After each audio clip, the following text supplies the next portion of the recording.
ka pahambalan.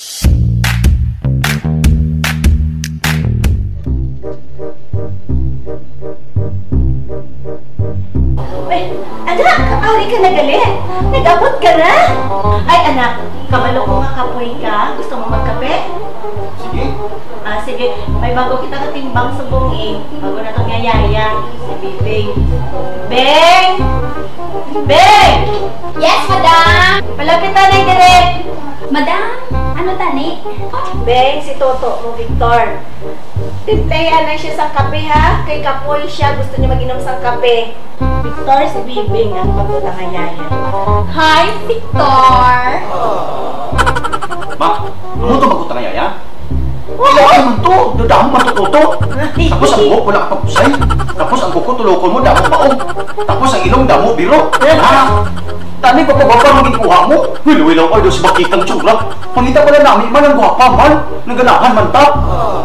Mas mama man. A few moments later. Vic! Ari na kape mo! Okay kita. Paligo ka na. Paligo pa na. Salamat kita. Kung nahidlam ako mag-inom sa native ng coffee.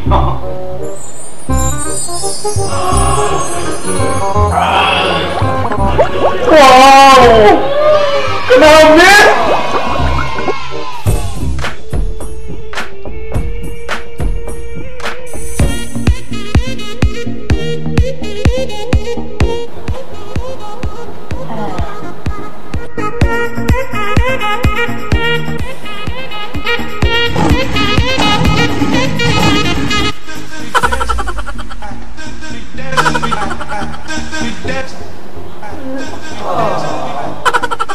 Later.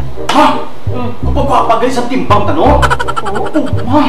Subong lagi ko nakakita mo ito nga babae. Nagpapagwapa. Pa, hindi mo pinapapalinon di ha?